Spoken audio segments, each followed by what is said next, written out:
The following segment is sponsored by the U.S. Army. This month, the U.S. Army is celebrating its 250th birthday with the theme, This We Will Defend, highlighting the commitment of Army soldiers and civilians to fighting and winning the nation's wars. First Lieutenant Nathan Mapes is here to share more about the traditions and young soldiers who carry on this legacy. Welcome in, Nathan. Hi, good afternoon. Thank you so much for having me. Oh, of course, and I'm so glad that you're here. Now, let's start by telling us about the Army's 250th birthday, and what does that mean to you? Certainly, yeah. So, as an Army soldier, it's always fun when the month of June rolls around, getting to celebrate the Army birthday. This year, it's sort of extra special for us with coming up here on the quarter of a millennium of service here, the Army actually predating the country. And so we're really excited to be able to kind of showcase the lineage, the traditions, and the professionalism of the American soldier throughout history coming up leading into this Saturday. What you guys do in and day out is just remarkable. Why is it important for today's soldiers to continue upholding the Army's 250 years of tradition? Absolutely. Throughout 250 years, so much has changed in the world. The challenges have changed. The battlefield has certainly evolved. The uniforms that we wear have changed. But one thing we like to believe has not changed are sort of the timeless values of the American soldier.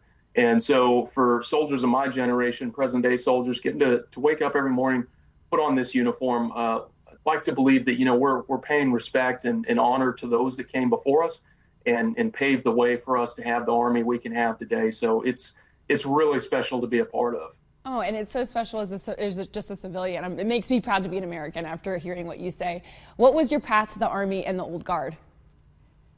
Certainly, yeah. So I went to college on an Army ROTC scholarship, went active duty just a few weeks after graduating school, and did some initial entry training down at Fort Benning down there in Georgia, and then was stationed at Fort Cavazos with the 1st Cavalry Division.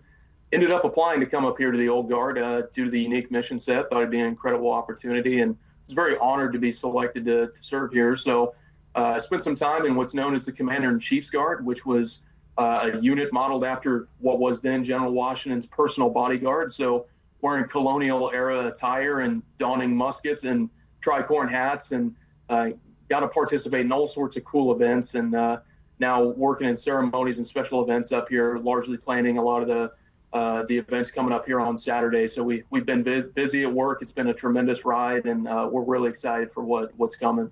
I love seeing these pictures and videos. That is so awesome. Okay, really fast, what would you say to our audience that's interested in being a part of the Army's next 250 years? Absolutely, yeah. Come seek out a sense of adventure. The Army can provide that to you. We have 250 career options that you can look into. So I'd encourage any young person over there in Utah, go ahead and head to goarmy.com or check us out on Instagram or Facebook and just poke around a little bit. I bet there's something that speaks to you on there and a capacity that you can serve. Absolutely. Well, Nathan, it was so great to talk to you. And on behalf of everyone here at Fresh Living, thank you for all that you do for this country. Thank you so much. I appreciate you having me on. Absolutely.